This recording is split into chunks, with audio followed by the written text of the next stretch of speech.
on a rocky shoreline. I love being out here. Just north of Depot Bay. It's a spectacular place. Oh, look what I did! Look what I did! Did you touch the anemone? Yeah. Jane Lubchenco teaches her grandchildren how a sea anemone eats mussels. So this is their mouth right here.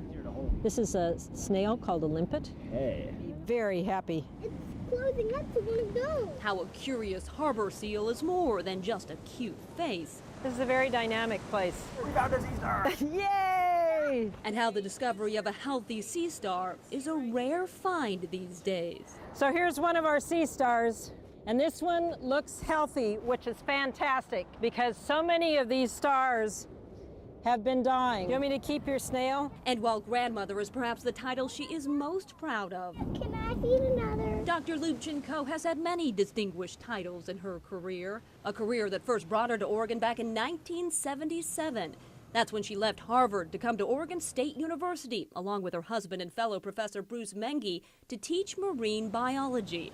The two quickly fell in love with Oregon and the ocean off its coast. We can learn an awful lot from what's happening in the larger coastal ocean just by looking at what's here on the rocks at low tide. Although she loved science, Lubchenco was not a fan of how the rest of the world viewed it, so she set out to bring science to the people. I firmly believe that even though science is really cool and scientists love what they do, they also have an obligation to share that knowledge with the public. At the same time she was helping other scientists better communicate, the professor was building a reputation as an outspoken climate change activist. Her work caught the attention of President Obama. The president nominated Lubchenco to lead the National Oceanic and Atmospheric Administration, otherwise known as NOAA. After 3 decades at Oregon State University, Lubchenco left in 2009 and headed east to Washington, D.C. to become the first woman to lead the federal agency. I joke with my students that my preparation as a marine biology, my training as a marine biology was actually really good preparation for the rough and tumble world of politics in D.C.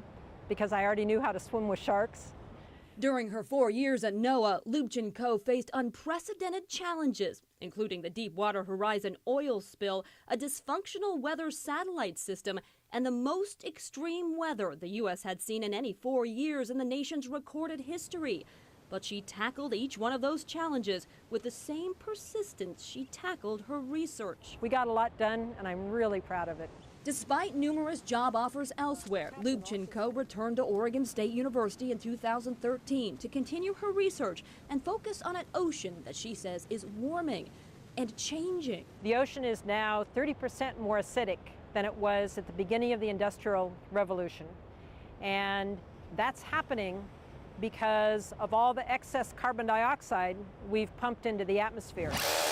Lubchenco continues to study the impacts of climate change on our ocean and teach marine biology at Oregon State, which is why you'll still often find her alongside her students collecting data along our coast. And while they might not call her grandma, they do consider her family. Thanksgiving, they all come over. We have a big potluck. We've had anywhere 30, 40 students at our house for Thanksgiving. And that, she says, is what she is most proud of. Not her numerous awards or prestigious positions, but that family back here in Oregon. Students, future students, and of course her own grandchildren. Youngsters she hopes to inspire to become good stewards of our planet and ultimately find a way to use it without using it up. I gain hope from my students, from young people that are really interested in making a difference. Nature's just fascinating anyhow, but to understand how it works and how we can do a better job of managing our activities that affect the natural world is really important. And I think together there is great hope